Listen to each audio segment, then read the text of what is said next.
출애굽기는 두 부분으로 나누어진다 그랬습니다. 지난주에 출애굽기 전반부는 1장부터 19장까지, 정확히 말하면 18장까지겠죠. 애굽에서 430년 동안 포로 생활을 했던 이스라엘 백성들을 하나님이 그야말로 독수리의 날개로 업어서 구원해낸 것처럼 구원해내셔서 시내산 앞까지 인도하는 이야기, 스토리, 아주 대단한 스토리가 1장부터 18장까지 나와 있죠. 19장은 이제 시내산 아래에 모인 이스라엘 백성들, 그리고 그 중재자로서 모세가 산에 올라가 가지고 하나님과 계약을 맺는 장면이 바로 19장에 나와 있습니다. 20장, 오늘부터는 하나님께서 주신 명령이 20장부터 출애굽기의 마지막 장까지 이제 계명부터 시작해서 율법, 하나님 앞에 예배하는 법, 성막을 짓는 법, 제사장을 세우는 법, 이런 것들에 대해서 교육이 이제 들어가죠. 출애굽기 20장부터 마지막 장 같습니다. 우리가 지난 사순절 기간 동안에 레위기를 공부를 했죠. 레위기도 역시 어디예요? 시내산 아래에서 했던 거죠. 그래서 출애굽기의 20장 후반부부터 레위기까지, 레위기 끝나고 창출레, 그다음에 뭐예요? 민수기 가면 이제 시내산에서 출발해 가지고 신명기는 요단강 동편에서 다시 한번 두 번째로 모세가 설교를 5편 하지요. 가나안 땅 들어가기 전에 재확인하는 게 이제 신명기고요. 그래서 모세오경이 그런 흐름으로 가고 있습니다. 20장은 바로 그래서 모든 10계명부터 시작하는데요. 계명과 율법의 서론이 오늘 1절, 2절 말씀입니다. 이제 계명을 시작하면서 계명에 대한, 구약의 계명에 대한 오해 3가지를 먼저 풀어드려야 될 것 같습니다. 첫째, 이제 신약 성경을 공부하면서 사람들은 이렇게 착각하는 경향이 있는 것 같아요. 구약의 계명은 예수님께서 오셔서 복음으로 대치되었다는 생각을 하는 거죠. 그러니까 이제 구약의 율법과 계명은 이제 끝났고 이제부터는 복음의 시대가 시작됐다는 거예요. 은혜의 시대가 됐다는 거예요. 그런데 예수님께서 아예 한마디로 딱 잘라서 표현하셨죠. 산상수훈에서 마태복음 5장 17절 19절까지입니다. 한번 같이 읽어보실까요? 함께 읽어요. 시작. 내가 율법이나 선지자를 폐하러 온 줄로 생각하지 말라. 폐하러 온 것이 아니라 완전하게 하려 함이라. 진실로 너에게 이르노니 천지가 없어지기 전에는 율법의 1.1획도 결코 없어지지 아니하고 다 이루리라. 그러므로 누구든지 이 계명 중에 지극히 작은 것 하나라도 버리고 또 그같이 사람을 가르치는 자는 천국에서 지극히 작다 일컬음을 받을 것이요, 누구든지 이를 행하며 가르치는 자는 천국에서 크다 일컬음을 받으리라. 자, 구약의 계명과 율법이 폐지됐습니까? 예, 그럼 확실하게 해야 돼요. 예, 안식일을 거룩히 지키라, 당연한 거고요. 11조, 신약 성경에는 11조 내라는 게 없는데 그럼 안 내도 돼요? 예, 어떤 목사님 말씀처럼 신약 성경에 11조 내지 마라 그런 계명이 없으니까 유효한 거죠. 아직까지 확실하잖아요. 예, 그러니까 계명은 결코 폐지되지 않았습니다. 예수님께서 오신 것은 폐지하러 오신 게 아니라 오히려 완전하게 하기 위해서 오셨다. 실제로 복음, 산상수훈에 예수님께서 가르쳐주신 복음을 가만히 읽다가 보면 어떤 신학자들은 그렇게 표현했어요. 모세의 율법을 벗어던지게 하시고 그 율법보다 100배는 더 무거운 사랑의 복음을 우리에게 지어 놓으셨다. 별로 감동을 안 받으시네요. 왜냐하면 그렇잖아요. 산상수훈을 주의 깊게 읽어보세요. 너희가 원수를 형제를 사랑하고 원수를 미워하라 하였다는 것을 너희가 들었으나 나는 너희에게 이르노니 뭐라 그래요? 원수를 사랑하라 말씀하시니까요. 사실 율법은요, 형제, 이웃 사랑하고요, 이웃은 사랑해요. 근데 원수는 좀 미워해도 괜찮은 게 구약의 율법의 정신인 것처럼 보이는데 실제로 예수님께서는 그런 게 아니거든요. 원수까지도 사랑하라고 하셨으니까요. 예수님께서 율법에 대하여 얘기하시고 그 율법의 본정신, 하나님께서 그 율법을 주시게 된 본정신은 그런 뜻이 아니다. 그리고 그 율법의 본정신을 풀어서 설명하시는데, 율법을 문자적으로만 지키는 바리새인들이나 율법 학자들에 비하면 예수님의 복음, 사랑의 복음의 명령은 훨씬 더 어려운 거죠. 훨씬 더 어려운 거예요. 피지되지 않은 거예요. 사랑의 복음인 것만 달라진 것뿐이죠. 참 재미있는 표현들을 하죠. 여러분, 예전에는요, 식모살이라는 게 있었어요. 그죠? 예? 식모가 있었어요. 집에 들어가서 식모를 했어요. 근데 뭐 이게 좋은 얘기는 아니지만 하여튼 식모가 들어가서 살다가 그 집의 주인 총각과 결혼해가지고 그 집 안주인이 돼요. 상상할 수 있잖아요. 그러면 식모로 일할 때보다 안주인으로 일할 때가 일을 더 많이 할까요? 덜 할까요? 안 해봐서 몰라요. 저도 모르니까. 그렇지만 곰곰이 생각해보면 식모는 의무감으로 일하잖아요. 그러니까 자기 일할 것만 딱 하고 나머지는 뭐 안 해도 돼요. 그러나 안주인은 뭐예요? 이게 이제는 내 집이에요. 그러니까 밤중에도 일하고 낮에도 일하고 월급 받고 일하는 게 아니거든요. 뭐 때문에 일해요? 사랑 때문에 일하는 거죠. 남편을 사랑하고 사실은 구약의 율법은 식모살이 하는 거고요. 신약의 복음서는 뭐예요? 사랑하기 때문에. 그러니까 일은 더 빡세졌고 그렇지만 기쁨과 감격을 하는 거예요. 여러분 식모살이 하실래요? 아니면 사랑받는 여인으로서 하나님을 섬기면서 하나님의 백성으로 하나님의 아들로 딸로 신앙생활 하실래요? 마음대로 하세요. 자, 계명에 대한 두 번째 오해가 있습니다. 그것은 뭔가 하니 이미 신명기에도 나온 얘기지만 계명은 배우기도 어렵고 그리고 실천하기도 어렵다는 오해입니다. 너무 어렵다는 거예요. 하나님 뜻 잘 모르겠다는 거예요. 하나님 뜻대로 행하기를 원하고 말씀대로 실천하기를 원하지만 그러나 몰라서 못하겠다는 핑계를 댄다는 거예요. 그런데 안 그렇다는 거죠. 예? 신명기 30장 11절부터 14절 또 같이 한번 읽어보실까요? 함께 읽어요. 시작.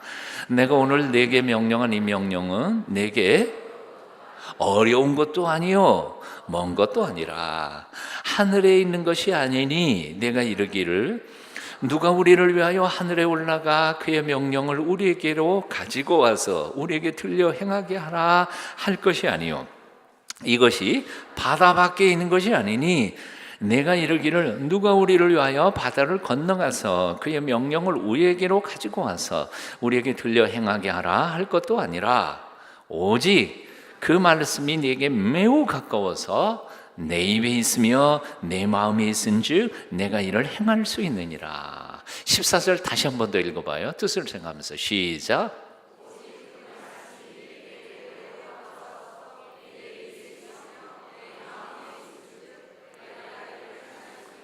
아멘. 하나님의 말씀을 뭐 희한한 걸로 생각하는 사람들이 있어요. 그러나 아니요. 하나님께서 우리 마음속에 양심이라는 걸 줬어요. 우리가 믿음을 가지기 이전부터 하나님께서는 우리에게 하나님의 뜻을 분별할 수 있는 일반적 상식을 이미 주셨어요. 그런데 이 일반적 상식, 양심이라는 것은 그게 완벽하진 않기 때문에 그래서 하나님의 말씀에 거울에 비추어서 이것을 다듬어갈 필요는 있지만 그러나 아주 성경 박사가 안 돼도 일상생활 속에서 하나님의 뜻을 분별하는 것은 얼마든지 가능하다는 거예요. 심지어는 성경 글자를 못 읽는 무식한 할머니도 하나님의 말씀을 자꾸 듣다가 보면 하나님이 뭘 원하시는지에 대하여 다 알 수 있다는 거예요. 복잡하지 않아요. 사실 불교 같은 경우는 8만 대장경 있잖아요. 8만 대장경을 다 읽은 스님이 계실까? 아마 한 명도 없을 것 같아요. 한 명도 없을 것 같아요. 화엄경 해설집이 하나 있어서 저도 아무리 목사이지만 불경이라도 좀 의미를 좀 깨우쳐 보는 게 좋겠다. 그래서 해설집을 읽어보는데요, 어렵더라고. 예전에 어렸을 때 절에 다녔지만 읽는 게 그렇게 쉽지는 않더라고요. 비교 종교학 공부도 했고 그랬음에도 불구하고 쉬운 게 아니더라고요. 성철 스님이 하셨던 말씀이 돌아가시면서도 자기가 잘 모르겠다는 거예요. 평생을 그렇게 수도를 했는데도 불구하고. 근데 저는 거꾸로 뒤집어서 이렇게 표현해요. 그렇게 어려운 복음, 진리라면 도대체 이 무식한 일반 대중들은 어떻게 구원을 받을 수 있겠느냐 하는 거예요. 근데 놀라운 것은 성경은 너무너무 쉬워요. 문제는 뭐냐 하면 공개된 비밀이라는 거예요. 공개된 비밀이라는 것은 뭔가 하니 코드예요. 여러분 암호라는 게 있잖아요. 암호문을 번역하려면 어떻게 해야 돼요? 그 코드를 입력해야 암호문이 해석이 되는 거예요. 그러면 성경의 코드는 뭘까요? 첫째는 순종이에요. 순종할 마음만 있다면 그냥 읽으면 이해가 된다 이게요. 순종할 마음만 있다면 성령님께서 깨닫게 해주시고 그것을 지켜 행할 수 있는 능력도 주신다는 게 성경의 말씀이에요. 아멘. 내가 아예 애초부터 하나님 말씀을 딱 들으면서 아멘 하고 지킬 생각이 있는 게 아니고, 제가 한번 들어보고 내 마음에 들면 순종하고 내 마음에 안 들면 나 그런 거 못하겠습니다. 그런 두 마음을 가지고 말씀을 들을 때에는 이해가 안 된다는 거죠. 들어놓고 이건 아닌 것 같아. 그러면 내가 그렇게 살면 내가 손해볼 것 같아. 그래서 난 그렇게 못하겠습니다. 그러다가 보니까 내 욕심이라는 것과 하나님의 명령이라는 것과 그 둘 사이에서 내 머릿속이 자꾸 고민하고 뒤섞이고 어떻게 하면 합리화시켜서 내 마음대로 하나님 말씀을 바꿔가지고 살 수 있을까 잔꾀를 부리다가 보니까 그러니까 하나님 말씀 이해가 안 되는 것뿐이지, 정말 하나님이 저보다 제 인생을 더 잘 아시는 분이시고 하나님이 저보다 저의 인생을 더 사랑하시는, 너무 사랑하셨기 때문에 당신의 아들까지 기꺼이 죽이신 분이시니까 저는 제 생각보다 제 마음보다 하나님 말씀 믿습니다. 그러니 말씀만 하옵소서 제가 순종하고 살겠습니다. 그러면 이해한다는 거예요. 성령께서 깨닫게 해주신다는 거예요. 그리고 깨닫게만 해주시는 것이 아니라 그것을 순종하면서 살아갈 수 있는 힘까지도, 능력까지도 주신다는 거죠. 아멘. 바로 그거예요. 계명은 결코 어렵지 않습니다. 쉬워요. 순종할 마음만 있다면, 그리고 하나님이 나를 사랑하신다는 그 사랑하신다는 사실을 믿기만 한다면 그냥 이해할 수 있어요. 그러면 어렵다고 핑계대지 마세요. 계명은 쉬운 겁니다. 우리 입술에 있는 거예요. 마음에 있는 거예요. 이미 알고 있는 거예요. 교회 한 3년만 다녀도 복음의 핵심은 다 들을 수 있어요. 30년, 40년 평생 들어야 되는 게 아니에요. 계명에 대한 세 번째 오해가 있습니다. 그것은 뭐니? 계명은 오래전 시내산에서 이스라엘 백성들에게 하나님께서 주신 거지, 율법은. 그러니까 지금 2000년대를 살고 있는 현대인, 그것도 대한민국 국민인 나에게 무슨 상관이 있겠느냐 하는 거예요. 역사적인 시간적으로도 거리가 멀고 장소도 이 유대인들에게 준 거지 우리에게 준 건 아니지 않느냐 하는 거예요. 그게 오해예요. 자, 창세기 3장에 아담과 하와가 범죄한 이후에 하나님이 심판을 받게 되죠. 심판을 받을 때 하나님께서 가장 결론 부분에서 이런 거 하죠. 너는 흙이니 흙으로 돌아갈지니라. 그 마지막 심판의 결론 아니에요. 흙으로 빚어진 내 몸, 내가 불순종했으니까 흙으로 돌아갈지니라. 자, 아담 할아버지는 우리 인류의 조상으로서 인간의 대표자로서 하나님 앞에 심판을 받는 거예요. 근데 그 아담 할아버지에게 선고하신 그 심판의 선고의 메시지는 우리하고는 상관이 없나요? 아니에요. 대표자로 아담 할아버지가 받은 심판은 지금 여전히 우리에게도 유효해요. 유효해. 그래서 우리도 죽으면 어떻게 해요? 흙으로 돌아가요. 예. 저는 장례를 참 많이 치렀어요. 전도사 시절엔 제가 염도 다 했고요. 여름날에는요, 7, 8월에는 숨이 끊어진 지 10분도 안 돼가지고 벌써 썩을 준비해요. 냄새가 나기 시작해요. 참 조금 전에 대화를 나눴던 분이 조금 후에 썩어가는 거 생각하면요, 기겁을 해요. 참 사람이 살아있다는 게 별게 아니구나. 이거는 정말 경험해보는 사람들만 알아요. 너는 흙이니 흙으로 돌아갈지니라. 아담에게 선고한 이 메시지는 우리에게도 여전히 유효해요. 창세기 12장 1절에 아브라함에게 믿음의 대표자로서 아담에게 약속한 거 있죠? 예, 너는 모든 민족에게 복의 통로가 되어라. 근원이 되어라. 내가 너에게 복을 주며 크게 하겠다. 약속하신 약속이 있어요. 그 아브라함 개인에게 준 것이에요. 창세기 보면. 근데 그 아브라함은 믿음의 조상 대표 단수로서 준 것이니까 지금 믿음의 길, 아브라함의 믿음의 길을 걷고 있는 우리에게도 주신 약속의 말씀이라는 거죠. 아멘이에요?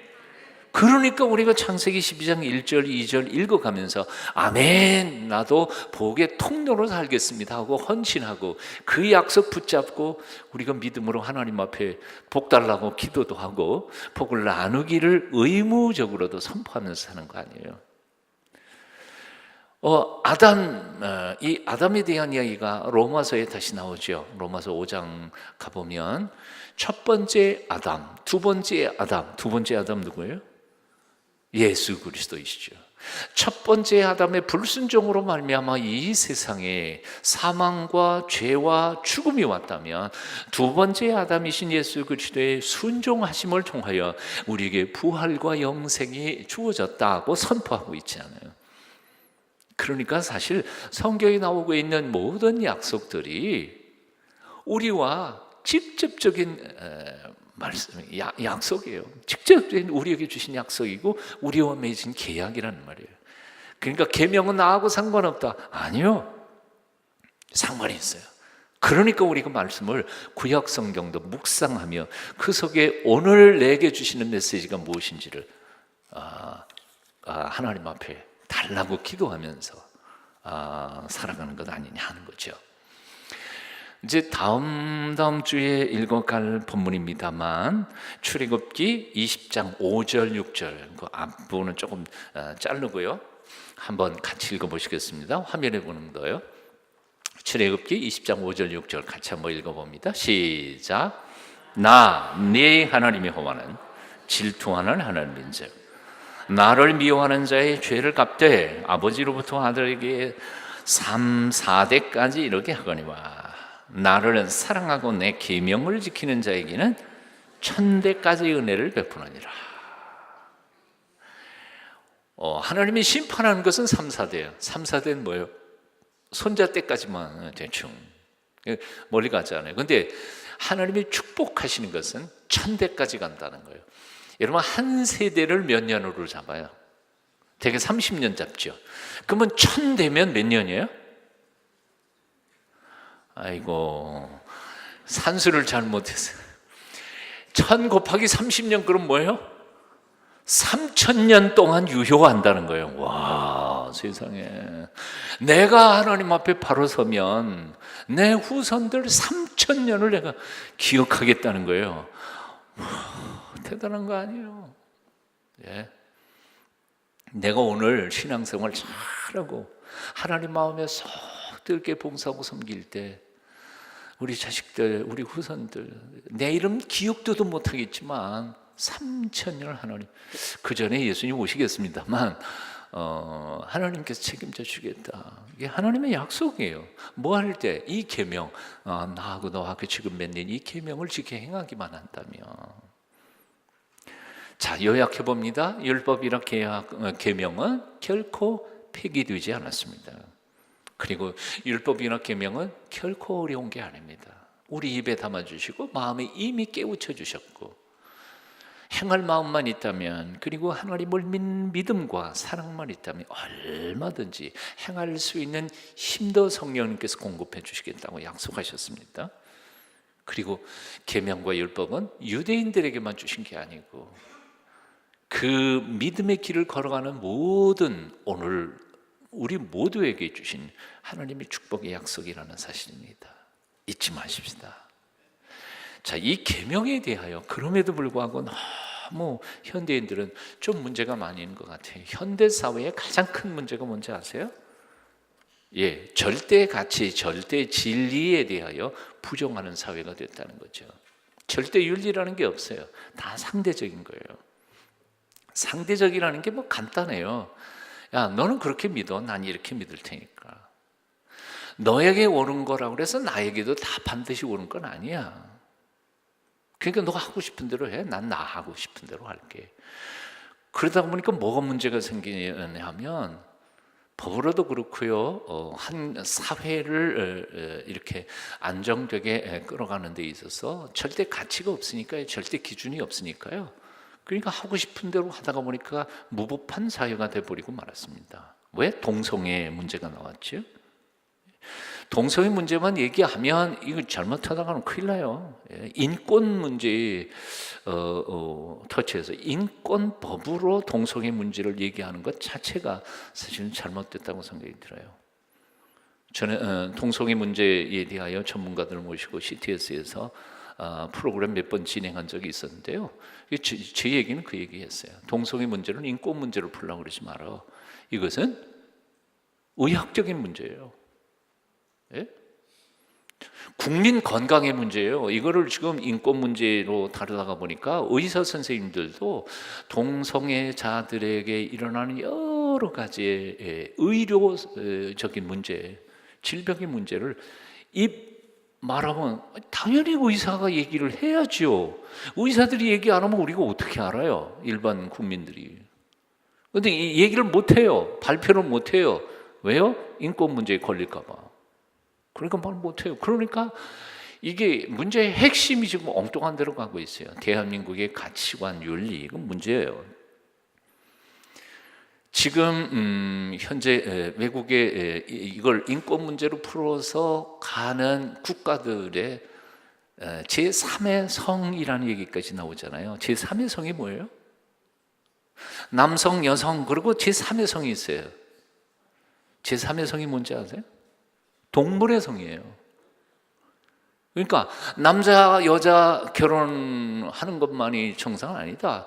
여자하고 여자도 결혼할 수 있고 남자하고 남자하고 결혼할 수도 있고. 근데 이게 보호가 무너지기 시작하니까 그 다음에는 어떻게 하냐면 그럼 남자하고 강아지하고도 결혼할 수 있다. 그래서 그 법률적으로 그게 통과됐다니까요. 그래서 결혼식을 올려요. 국가에서 인정하고요. 그러니까 한번 보호가 무너지기 시작하면 어디까지 가는지에 대하여 우리는 철저하게 생각해. 절대 가치를 인정하지 않으니까요. 하나님의 계명 그걸 인정하지 않으니까요. 그러니까 이게 엄청나게 문제가 생기는 거예요. 이것을 사사기에서 이렇게 표현했죠. 뭐예요? 사람마다 자기 소견에 옳은 대로 하다가 보니까 무질서한 사회가 돼버리고 만 겁니다. 오늘날 한국 사회뿐만 아니라 전 세계가 다 이런 어려움을 겪고 있는 것이 참 미래가 밝지 않은 거지요. 이사야 선지자는 이사야 5장 20절에서 이렇게 백성들을 꾸짖습니다. 이사야 5장 20절 준비됐나요? 이거는 내가 방송실에 얘기를 안 한 것 같으네요. 제가 읽어드릴게요. 네. 이사야 5장 20절에 보면 그 가치 기준이 뒤바뀌어 버린 백성들을 향하여 이렇게 말하고 있습니다. 악을 선하다 하며 선을 악하다 하며 흑암으로 광명을 삼으며 광명으로 흑암을 삼으며 쓴 것으로 단 것을 삼으며 단 것으로 쓴 것을 삼는 그들은 화 있을진저. 얼마 전에 차 몰고 가다가 디모데에 막혀가지고 좀 한참 고생을 한 적이 있는데 그 디모데가 뭐였냐면 낙태를 법제화해 달라고 하는 여성들의 그거였습니다. 언제 그 인간이라고 하는 형태가 이루어지는가? 언제 영혼이 생길까? 의학적으로요. 그러니까 예를 들어서 3개월이면 사람이 되는 건가? 아니면 잉태하는 순간 이미 그는 인간인가? 이런 거에 대하여. 근데 의학적 전문가들은 잉태하는 순간 이미 그는 한 영혼을 가진 인간이라는 거예요. 그러니까 내 몸에 있다고 해서 그거를 낙태시키는 것이 살인이 아니라고 말할 수 있겠느냐 하는 거예요. 저는 이 문제에 대해서도 좀 심각해야 한다고 생각해요. 물론 여성의 건강에 대하여 우리는 피해자 입장일 수 있으니까 이것은 국가적으로 복지 차원에서 지원해야 된다고 생각하고요. 그렇지 않아도 지금 출산율이 적은 판인데 그냥 정부가 다 받아가지고 좀 키워주면 안 되겠어요? 그럼 출산율 금방 올라갈 것 같은데 낙태에는 애들만 죽이지 말고요. 이 문제는 민감해서 그런지 아멘하는 분이 한 분도 없네요. 뭐 자꾸 뭐 결혼 안 한다, 애 안 낳는다 그런 거 하는 것보다는 하나의 생명이 얼마나 소중한지 국가가 다 받아서 잘 섬기면, 저 미국이 다 그렇게 되는 거 아니에요? 남의 나라 애까지 다 데려다가 키우니까요. 이것은 정말 우리가 해야 할 일이 아닐까. 어쩌다가 보니까 이런 무질서, 몰락, 절대 가치 기준을 인정하지 않는 사회가 되다가 보니까 이 세상이 참 굉장히 미래가 어두운 세상이 되고 있지 않는가. 이제 역사적 사례가 조금 있습니다. 1991년 타임지 주임 통신 기자였던 메이비 익만이라고 하는 사람이 그때 당시에 러시아의 대통령이었던 보리스 일친과의 인터뷰 기사를 해냈어요. 근데 그 보리스 일친의 얘기를 타임즈에 실어놨는데 이런 얘기를 써놨습니다. 러시아 학교의 제도 중에서 러시아는 예전에 그 소비에트 공화국 공산주의 바탕으로 해서 한 무신론적인 사회였었잖아요. 그러니까 종교 가르치면 안 됐던 거죠. 그런데 보리스 엘친이 너무 고민을 하다가 이제부터는 성직자들을 통해서 성경적인 윤리와 도덕을 학교에서 공립학교에서 가르치는 제도를 지금 우리는 연구 중에 있다. 그런 얘기를 인터뷰에서 했어요. 근데 그 얘기를 들으면서 이 기자인 메이비 에익만이 고민을 하기 시작한 거예요. 그게 뭐냐 하면 200년 동안 미국 사회에서 공립학교에서 성경을 가르치던 그 미국 사회가 바로 그 시대 그때부터는 공립학교에서 성경을 가르치지 못하도록, 왜냐하면 인권 문제가 있으니까. 공립학교에서 신앙 문제, 특정 종교를 언급하는 것은 인권적으로 문제가 있다. 그래서 폐지시키기 시작했던 시기예요. 그래서 심지어는 1980년대 미국 대법원이 크톤대 그레함 재판에서 5대4로 켄터키 주에 사는 초등학교 학교에서 그 복도에 교실 벽에다가 십계명을 걸어놓는 것을 불법이라고 해서 폐지하도록 판결을 내렸습니다. 그 미국이라는 데가 맨 처음 출발부터 교회부터 시작했잖아요. 그리고 그 기독교적인 바탕에 세워져 있던 나라인데 인권이라는 이름으로 하나님의 말씀을 가르치는 것을 폐지하고 싸우기 시작하자 다 이제 공립학교에서는 다 십계명이나 이런 거 다 없애버리고요. 심지어는 어떤 분위기까지 갔습니까? 그래도 제가 유학 시절에 30여 년 전에만 해도 메리 크리스마스 할 수 있었어요. 성탄 때 메리 크리스마스 있죠. 근데 몇 년 뒤에 들려보니까 정치가들이 메리 크리스마스 했다가는 난리 나요. 해피 할러데이 하고 인사해야 돼요. 메리 크리스마스 뭐예요? 기쁜 성탄 보내세요 하는 거 아니에요? 근데 정치가가 자기가 크리스찬인데도 불구하고 크리스찬 사람들에게 메리 크리스마스 못해요. 그래서 이번에 트럼프의 선거 전략 중에 가장 대표적으로 나왔던 게 뭔지 아세요? 바로 그거예요. 내가 대통령이 된다면 메리 크리스마스를 하루에도 수백 번씩 외쳐도 될 세상을 만들겠다, 그런 거였어요. 그만큼 오히려 기독교가 성경을 가르치는 것이 인권 문제에 문제가 된다고 생각해서 안 가르치다가 보니까 요즘 미국 사회 보세요. 곳곳에서 총기 문제, 지금 윤리 도덕적으로 문제 얼마나 심각합니까? 러시아는 또 어때요? 러시아 마피아, 사실 지금 러시아 대통령도 뭐 거의 그쪽과 손잡고 하는 것은 정치가이니까요. 자, 이제 결론을 내보겠습니다. 절대 가치, 절대 윤리, 이것을 거부하기 시작하는 순간부터 우리 사회와 국가는 흔들리기 시작합니다.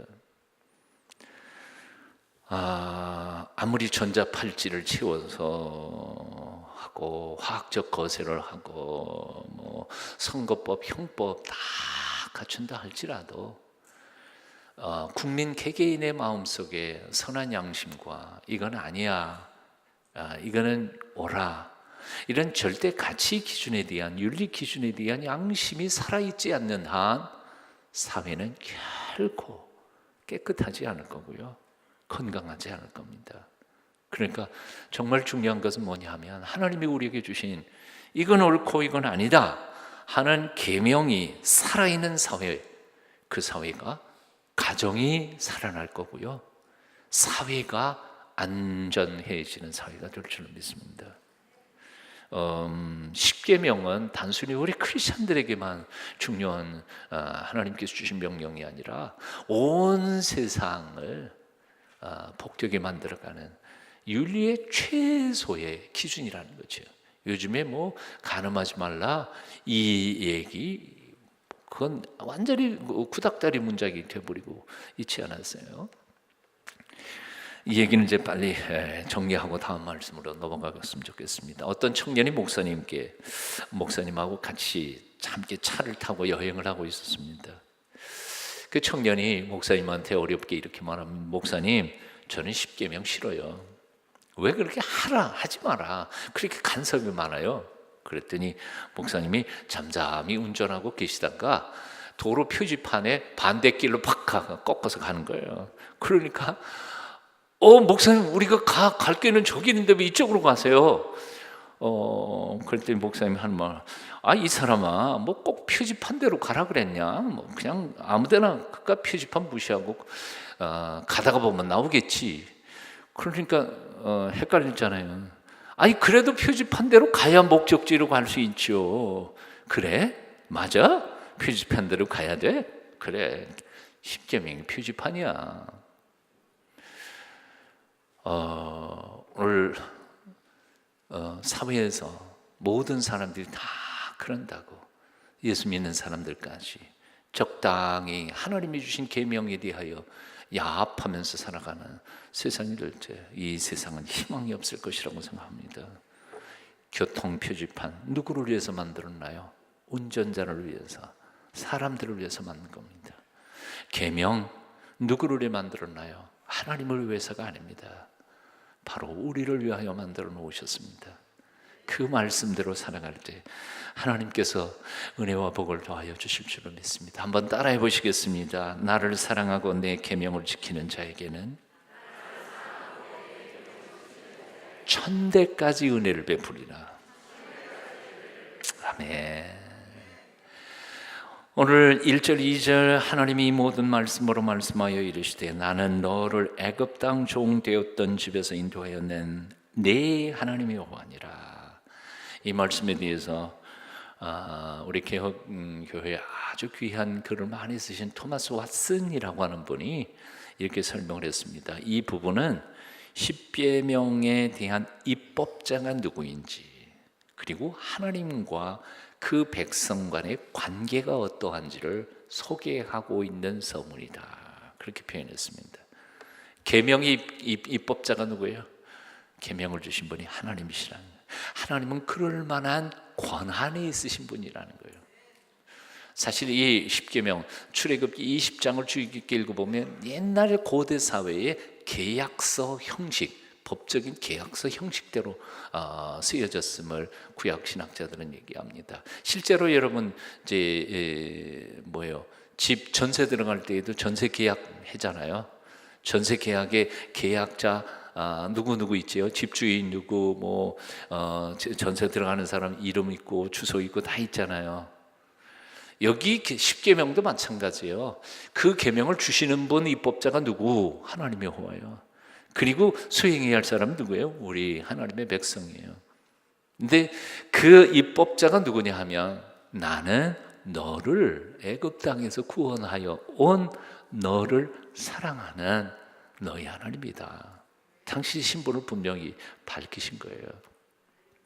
계명은 어쩌다가 보니까 인간들이 이렇게 머리를 쥐어짜내서 건강한 사회를 만들려면 최소한 이런 법은 만들어야 되겠다 그렇게 만들어낸 게 아니고 우리를 지으시고 우리를 사랑하시는 아버지 하나님께서 우리의 행복을 위해서 최소한 이 정도는 살아야 너희가 살고 있는 사회가 안정되고 행복한 세상이 된단다. 요건 지켜라 하는 사랑의 명령이라는 것이지. 믿으세요? 오늘부터 십계명 좀 심각하게 생각하면서 순종하면서 살기로 결단하실 수 있기를 바랍니다. 한마디만 더 보태겠습니다. 할 얘기는 참 많지만 여기 2절 말씀에 보면 이런 말씀이 있어요. 한번 다시 읽어볼까요? 2절에 2절 한번 읽어볼까요? 같이 읽어요. 시작. 나는 너를 애굽 땅 종되었던 집에서 인도해낸 내 하나님 여호와니라. 여기서 눈에 띄는 게 없어요? 뭔가 이상하다고 느껴지는 게 없어요? 나는 너희를 복수가 되어야 되는 거 아니에요? 이스라엘 백성들이 한 명이 아니었잖아요. 물론 이 해석에 대해서는 대표 단수로 이렇게 받는 것이라고도 생각할 수 있어요. 문법적으로 이렇게 대표 단수로서 이스라엘 백성들을 단수로 받는 케이스들이 구약의 여러 문장 속에 있습니다만, 그러나 여기의 의미는 굉장히 중요한 의미를 또한 해석할 수도 있어요. 하나님께서는 이스라엘 백성들이 300만이 됐든 500만이 됐든 간에 하나님께서는 그 100만, 500만의 복수로 하나님이 계약 맺고 있는 게 아니란 말이에요. 누구를? 1대1로 나하고 맺은 계약이에요. 나는 너를 구원해낸 내 하나님 여호와야. 내가 네게 주는 이 계명을 지켜 행하라고. 이것은 지금도 변하지 않습니다. 실존주의 철학자 키에르케고르는 이렇게 표현했습니다. 신앙이란 뭘까? 절대자 앞에 모든 것, 내 신분, 명함, 돈 이런 거 다 껍데기 다 벗겨서 벌거벗은 몸으로 1대1로 절대자 앞에 서는 거룩한 고독한 결단이 신앙이라고 그랬어요. 신앙이란 언제나 하나님하고 나예요. 옆에 있는 사람 눈치 볼 거 없어요. 하나님은 나를 60억 분지 1로 나를 대하시는 분이 아니에요.